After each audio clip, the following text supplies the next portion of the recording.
Okay, so let's start with a simple case. So we talk about what is a projectile and some examples. So I already described two main types of projectiles. Something that you start from the ground level and ends up on the ground level, so something like this. So let's say this is the ground level. You start from the ground level and it ends up at the ground level. Another type is, these are different examples of the same thing. It's still going to be the same projectile. Another type is, you start from some height, let's say from the top of a building. Now this is some building or a house or something. So you are here, and then you have this projectile, and then hits the ground somewhere else.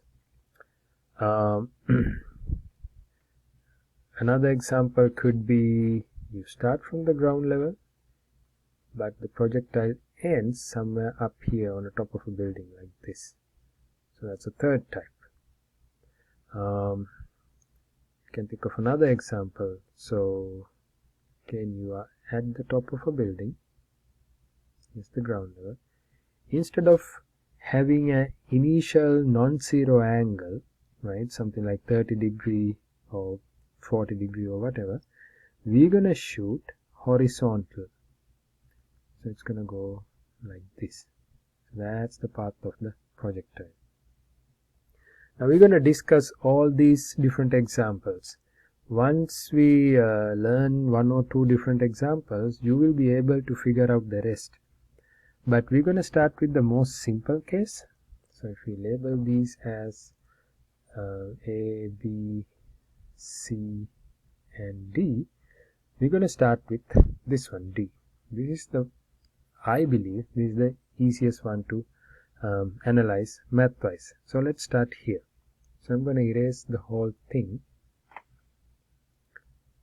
Okay, clear this. Alright, so let's think about this example. Let's say you are at the top of a building, which is some couple of meters tall, and you have let's say a dart gun. So you're gonna keep it horizontal. Here's the dart gun, it's horizontal, and you're gonna shoot a projectile outward. So you're gonna shoot it horizontally. So the projectile comes out like a little plastic ball or something, or a dart. It comes out horizontally, and then the moment it comes out from the barrel, it's gonna get pulled down by the gravity. So it already has this initial velocity, v initial, vx. The initial x velocity, vx, is the horizontal velocity.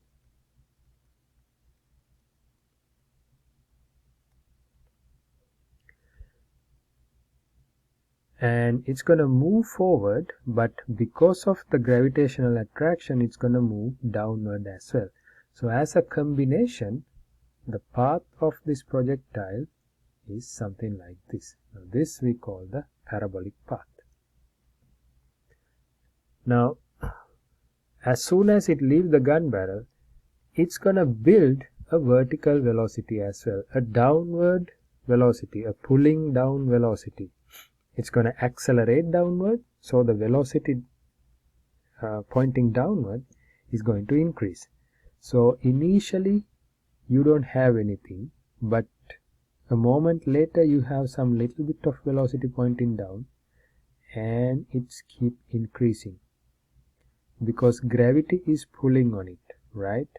Gravitational attraction, downward gravity is 9.81 meters per second squared. So this downward velocity, we're going to label it as Vy. We can call it y, or the vertical velocity.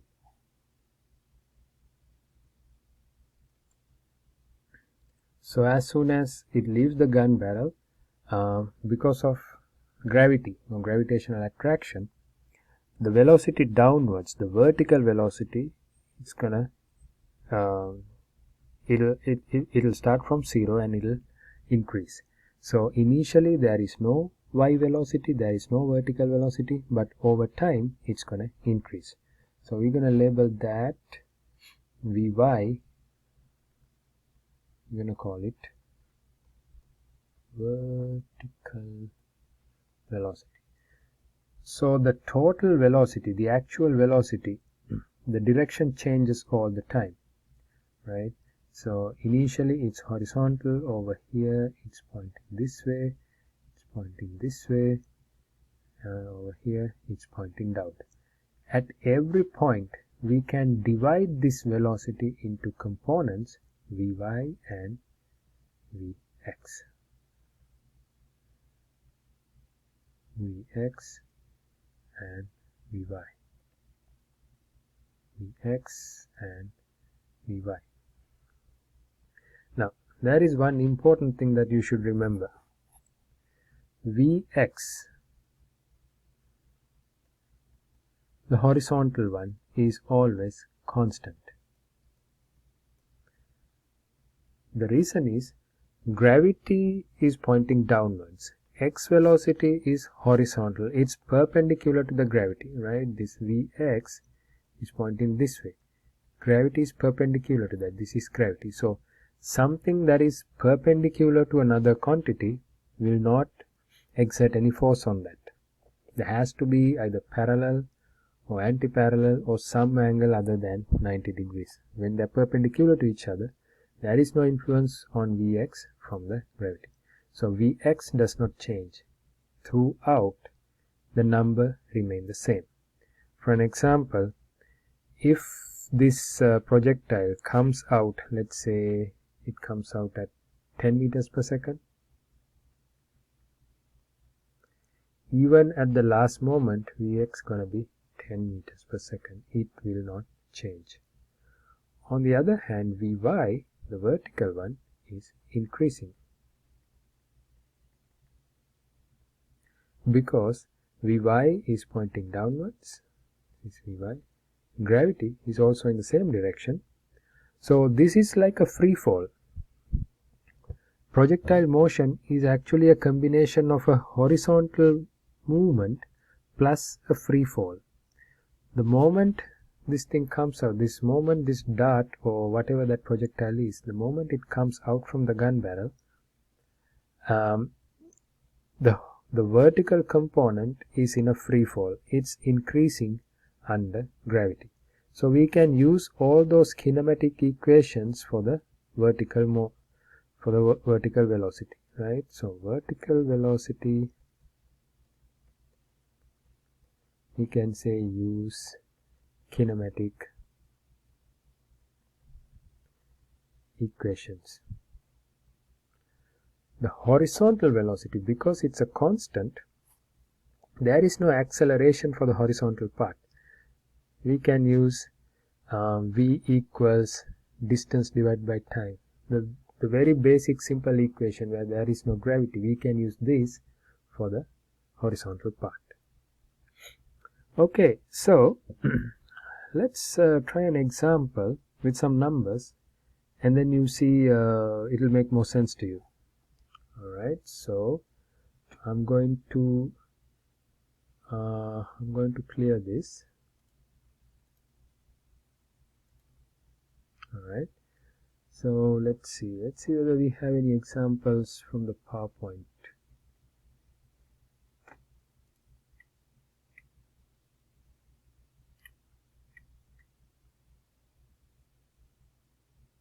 Okay, so there is one example in PowerPoint. Let's see. Diving off of a cliff.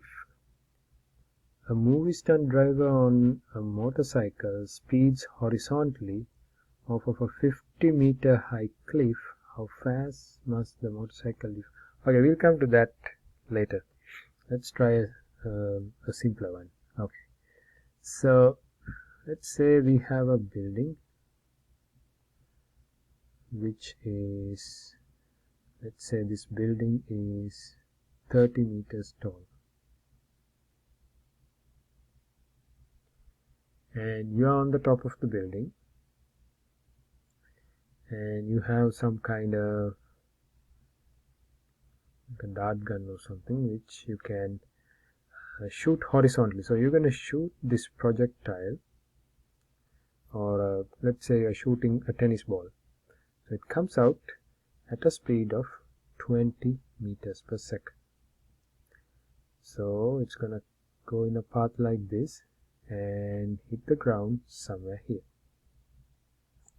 So we have a bunch of questions, we need to find the answers. Question number 1.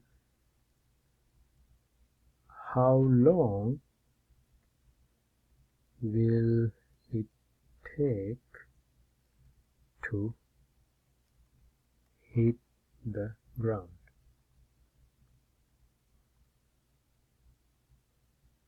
Question number 2.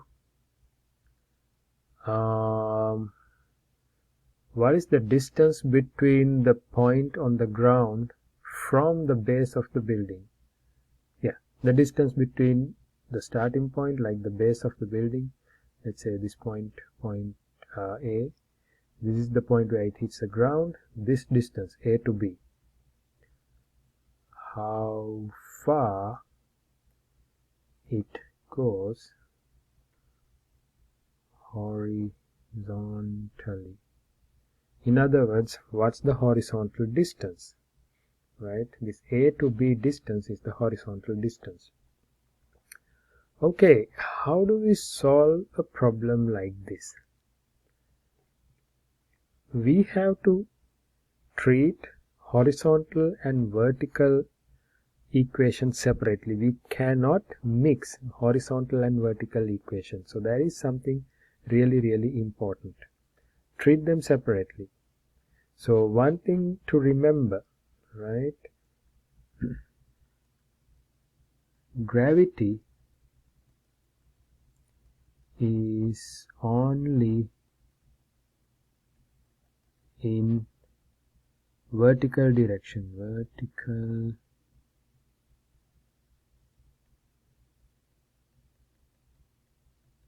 Vertical direction.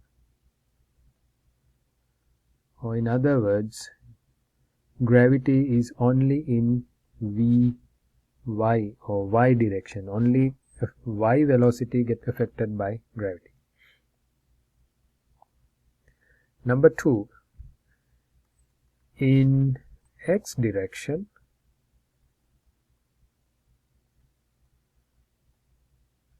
no gravity.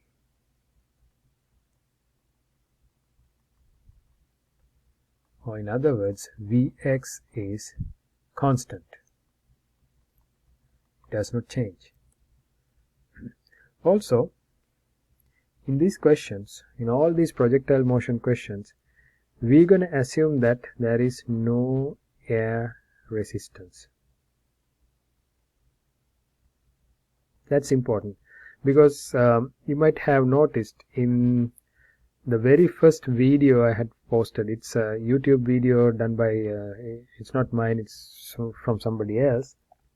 I posted it for you to get like an initial idea about projectile motion.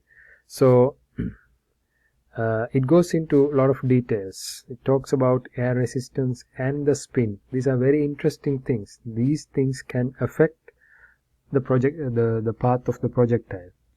It can change the numbers a little bit, but for simplicity, we're going to ignore air resistance and we're going to ignore the spin, right? These are very interesting things, fun to study, but we're not going to go there right now.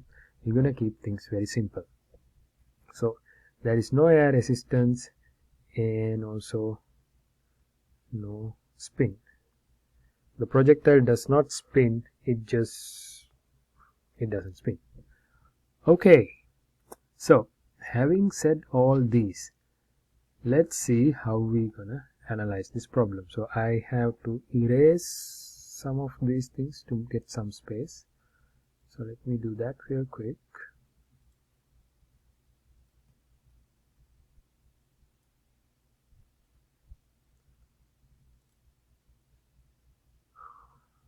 Alrighty. Alright, so the first question is, how long will it take to hit the ground?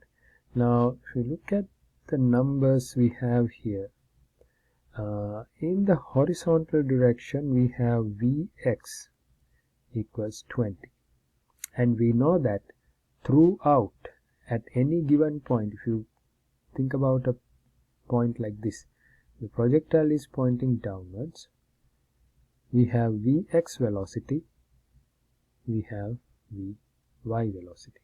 We're going to split this velocity V. Now, initially it was 20. Now, over the time it changes. It's not 20 anymore. This V is not 20 anymore. But the horizontal component, at any point, every point, it stays as 20. That doesn't change. So this is a constant. So since we do not know the time it takes, and this distance from A to B, I'm going to call that distance XAB. Since we do not know any of these, this is Vx is not very useful at the moment. So I'm going to start with Vy. I'm going to write equations in the y direction. What do I have? The moment, the initial at the starting point, at the very top, the moment it comes out from the gun barrel, what is the Vy velocity? Downward. It's nothing. It starts from 0, right? At the very top, there is no downward velocity. It's like you drop something from some height. Initially, there is no velocity. It takes time to build that velocity. So it's falling down. We have Vy equals 0. Initial velocity 0. It's accelerating. The speed is increasing, so it's a positive acceleration, 9.81 meters per second squared. That's gravity, right? This is gravity. How far it's going to fall? The distance downwards, it's going to travel 30 meters. Now we have three things, information. I have this initial velocity, I have the acceleration, I have the distance. So for me to use a kinematic equation, this is all I need. Now let's go back and think about the equations we have in hand. We know there is one equation which is V final, V initial plus AT. But can I use this? Because I don't have the final velocity. I don't know. Now I'm writing all these equations in this direction, right? In the vertical direction. So let's separate that. In the vertical direction, do I know V final? No, I don't know what the speed it's going to come down. Do I know the initial speed? Yes, it starts from 0. V initial is 0.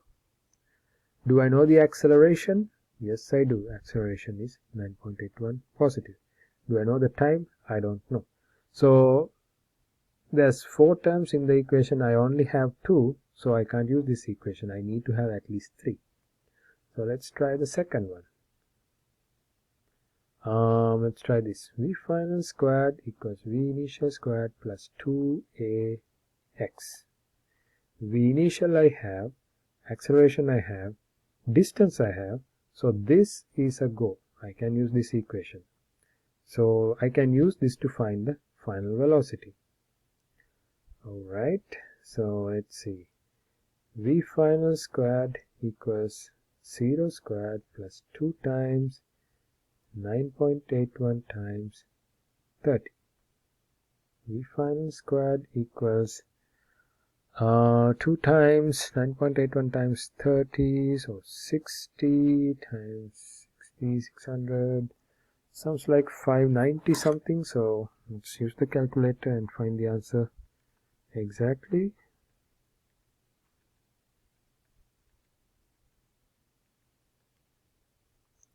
$588.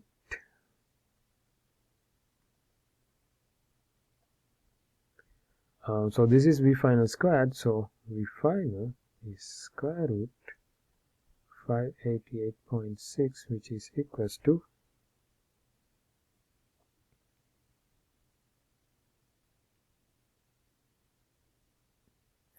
24.26.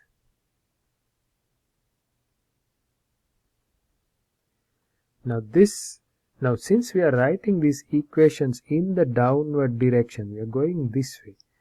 The V final we got at this point, it's not, let me use a different color. How do I change the color? There you go.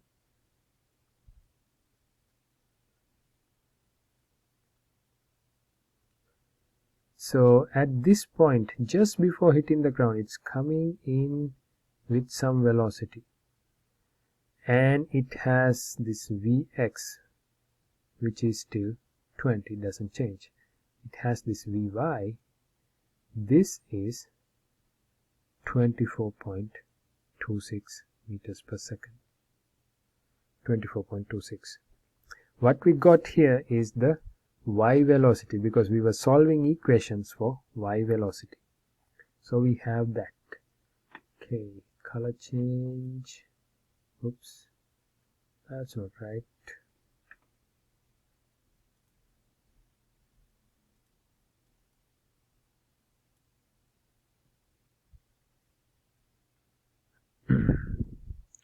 Alright, so but my question is how long it takes. So how do you find the time? We're going to use this y velocity back in the first equation. V final plus V initial plus AT, 24.26 equals 0 plus 9.81 times time. This gives me time equals 24.26 divided by 9.81. So divide by 9.81 gives me 2.47. 2.47 seconds. It takes 2.47 seconds to hit the ground. Okay, so alright, how far it goes horizontally. Now we have the time. So that means while it's falling 30 meters from here to here, it falls 30 meters. But it doesn't fall directly. While the y velocity is increasing, it's being dragged forward by the x velocity. So the time for this y motion and the x motion to fall down vertically, it takes 2.47 seconds. During that 2.47 seconds, during that same time period, it's moving forward with a constant speed of 20 meters per second. So we can use that information to find the distance it goes horizontally. So I'm going to make some space here. I'm going to erase this. Alrighty. Okay. So now let's come back and think about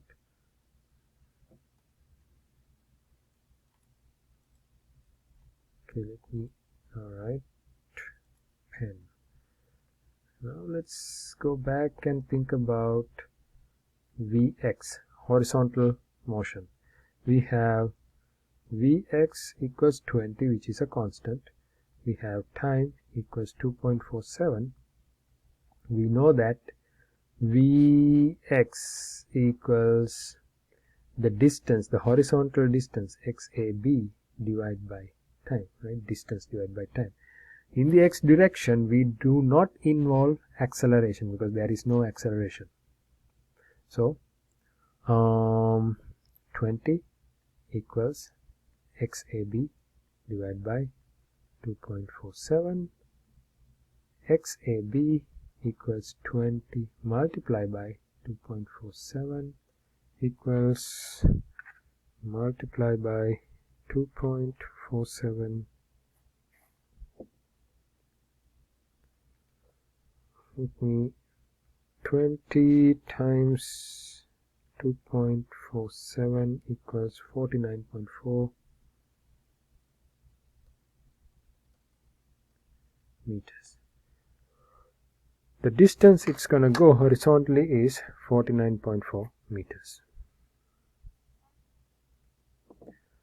Okay? Alright. Alright, I'm going to show you guys one more thing real quick. Now, over here we use this second equation. We did like a two-step process. We found the velocity, which is not really required, and then we use that to find the time. But there's a way to do this in one step, so let's try that. So I'm going to erase this calculation to get some space.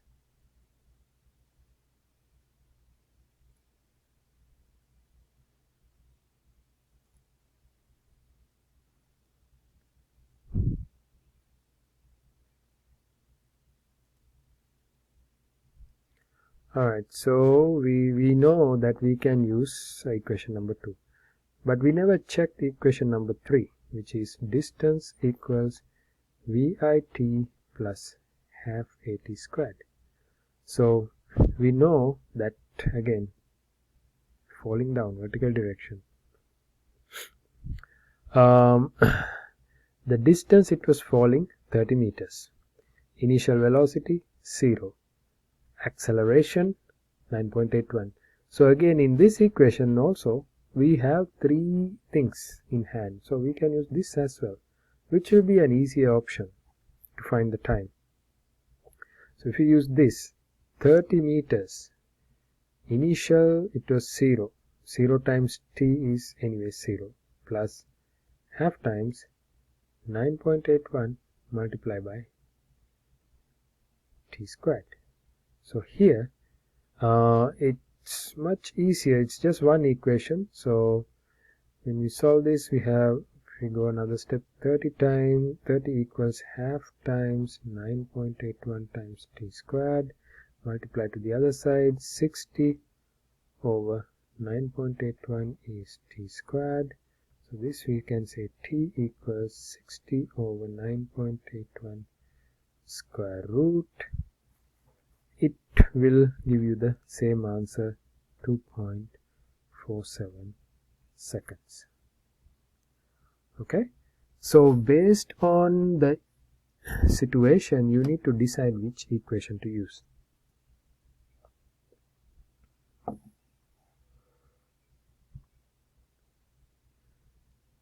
Alright, so next thing is I'm gonna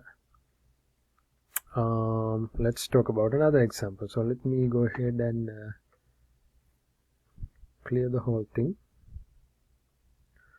So before that, let's look at this problem one more time. Here we have a simple projectile. We project it horizontally, the most simplest case. So in order to do that, you have to start from a height, because you can't, there's no point of doing it from the ground level, so because it's going to just roll over the ground. If you shoot something from the bottom like this, right, it's just going to roll over the ground. That's not a projectile motion. So we analyzed the problem horizontally and vertically. In this particular case, we realized that we have to start with the vertical side, because we have more information on the vertical side. We know how far it's going to fall. We know it's going to start with 0, and we know that there is gravity, 9.81. So we had more information on the vertical side than the horizontal side. That's why we start here. And then we can come back and solve for the horizontal side once we have the time. Time is going to be common for both vertical and horizontal. Everything else has to be separated. You cannot use vertical information in horizontal equation and vice versa. The only thing you can is the time. It's common to both sides. And the other thing is, sometimes I have seen Students try things like connecting this starting point to this end point, connecting it with a straight line, and try to do some trig using the triangle here. That doesn't make any sense. It's a common mistake that sometimes it can happen. So don't try that. It's not helpful. It doesn't make any sense. Okay, by connecting this, you're not going to solve anything. Okay, so moving on to a new example.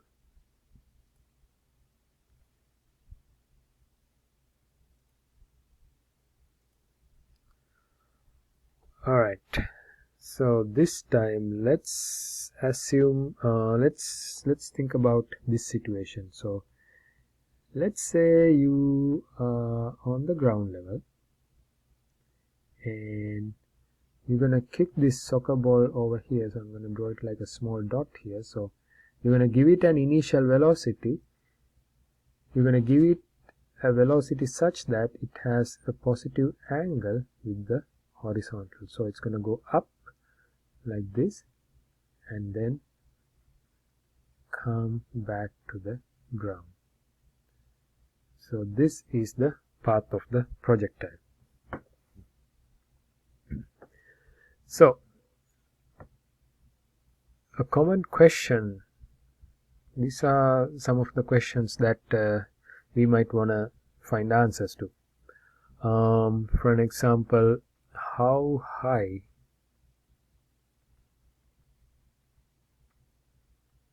it can reach.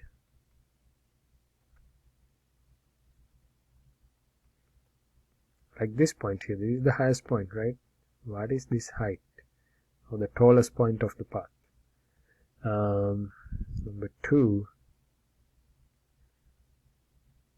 how long will it take to come back to the ground? Oh, it take to back to ground. The third question will be how far it will go, right? How far means the horizontal distance. If this is your starting point and this is the end point, what is your XAB, A to B distance? So these are some of the common questions. There can be another question like here we are asking how long will it take to come back to the ground. Similarly, we can ask how long will it take to reach the highest point, how the time to this maximum height. So how do you solve a problem like this? Let's say the information given to us is that you're gonna kick this soccer ball with an initial speed of 30 meters per second. Okay, let me make it 40 meters per second with an initial angle of theta equals 30 degrees. So this is what we have. We are starting with 40 meters per second with an angle above the horizontal 30 degrees. How far it goes, how high it can reach, and how much time it's going to take. So how do we start the problem? The first thing you do is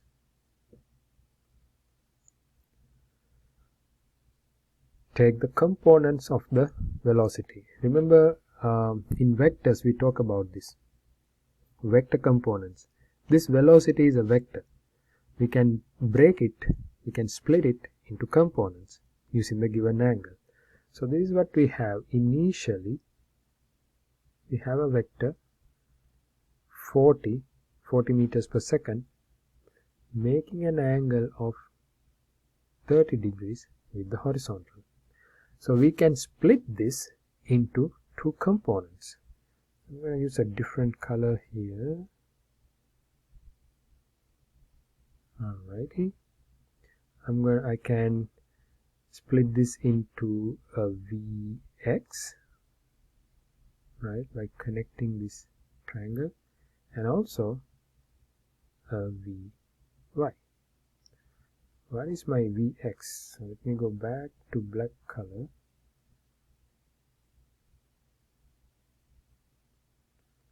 Vx, we know that it's the cosine component, V cosine theta, or 40 cosine 30. Y component, one that pointing upwards, V sine theta, or 40 sine 30. And what are the numbers? So now you take the calculator, 40 multiplied by cosine 30.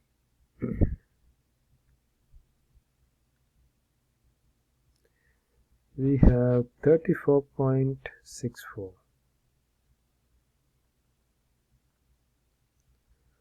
40 sine 30. 40 multiplied by sine 30 gives you 20.0 meters per second, meters per second. Once you split the vector into components, once you do that, all you have is this Vx and Vy. The original vector, that 40 meters per second thing, does not exist anymore. You don't have to worry about that anymore, right? All you need are the two components. Okay, so now we're going to solve the problem. Now the questions are how high it can reach, how long it takes, how far it's going to go. Now, most of the time, it's always easier to start with the vertical component, because in the vertical side we automatically have more information than the horizontal side. In the vertical side, we know that there is gravity, which is 9.81. When you are going up, gravity is a negative number, because you are going up against the gravity. It's going to slow you down, so gravity comes as a negative number. When it is coming back to the ground, it's speeding up, so gravity changed to a positive number, right? So in the first half it's negative 9.81, second half it's positive 9.81. Also, we automatically get another information at the very top point, the highest point, vertical velocity becomes 0. So we can write equations from the starting point to the highest point, taking those 2 points as initial and final. And we automatically get a V final as 0, because at the very top, vertical velocity is 0. Compared to that, Vx component is not that useful, because it does not change. It's throughout the same number. So unless you know how far it goes or how long it takes, you really can't do anything with that. Again, this all depends on the problem. So different problems will have different information given to you. So you have to make that call. Okay, how am I going to start? With what I'm going to start this? For this particular problem, we're going to start with vertical velocity. So, alright, so let's see what we have. So if I label this problem, if I put a label C for the highest point, I'm going to break the problem into two pieces. I'm going to go A to C first, and then later C to B. So A to C means we are going up, right? Going A to C is we are going up. So we have an initial velocity which we calculated 20 meters per second, which is 40 sine 30 is 20 meters per second. So we are working on A to C. V final, what's the final velocity at the very top pointing upward? It's 0. What else do we have? We know that acceleration is negative 9.81. So using these, right, we have 3 information. What do you think the easiest answer we can find? We can find the time, right? So, we can even find the distance. We can go with equation number 2. V final squared, V initial squared plus 2ax going up, v final 0, v initial 20 squared plus 2 times, remember acceleration is negative when you are going up, so negative 9.81 times the distance it's gonna go.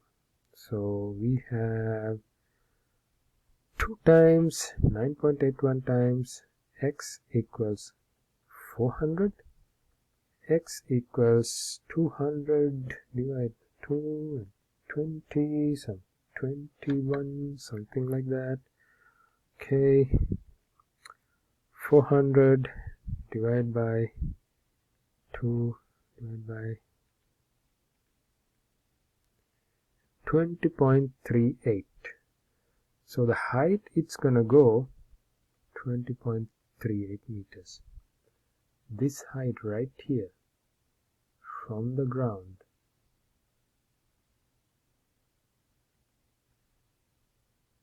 (20.38 meters).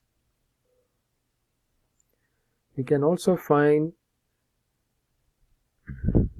the time, how long it takes. So I'm going to use the second equation again, going this way. V final plus V initial plus AT, 0 equals 20 plus negative 9.81 times time. Time equals 20 divided by 9.81.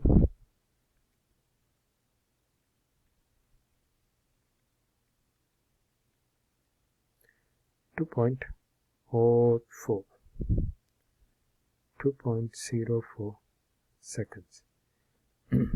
Now what I have is the time to the highest point, but if you look at this problem, this is the beauty of this projectile motion. This is a parabolic path and it's symmetric. A to C looks similar to C to B. I mean everything's gonna be same. On the way up it's slowing down, on the way down it's speeding up, and the velocity is decreasing on the way up. It all becomes just a horizontal velocity at the very top, and again it's pointing downwards, it's pointing upward over here, it's pointing downward over here. So for left side is symmetric to the right side.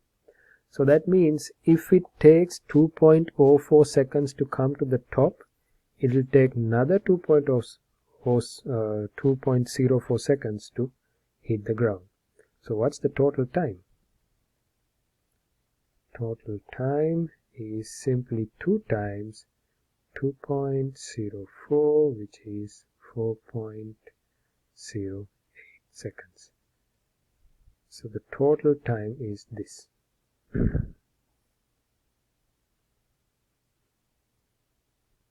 Okay, so now we have two things. What's the max height? What's the total time? We also found the time to the highest point, 2.04 seconds, and twice that is the total time. So the last question is, how far will it go? Horizontal distance, or we say that the range of the projectile, the horizontal distance also called the range. So I'm going to erase this one more time.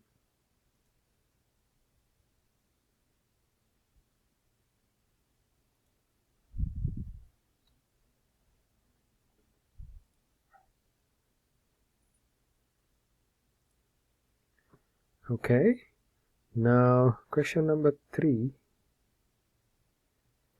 asking how far will it go horizontally or the range. For that we're gonna use Vx, because range is given by the x velocity. Y component is only taking it up to the highest point and then bringing it down. It doesn't do anything horizontally. To find the horizontal distance we have to go with Vx. And remember, there is no gravity in the range equation. So what do we have? We have Vx equals I erased that 40 cosine 30, right? 40 cos 30, I think it's 34.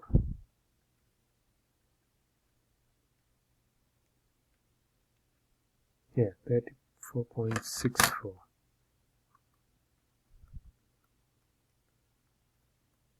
Horizontal velocity is 34.64, which does not change over time. So therefore, we can use v equals distance divided by time equation. This only works as long as there is no gravity. So we have 34.64 equals distance divided by the time. Now we need the distance from A to B, the entire distance, the total distance. So we have to plug the total time. So we put 4.08 here. So what is x? X equals 3464 multiplied by 4.08, giving you 141.33 meters horizontal distance.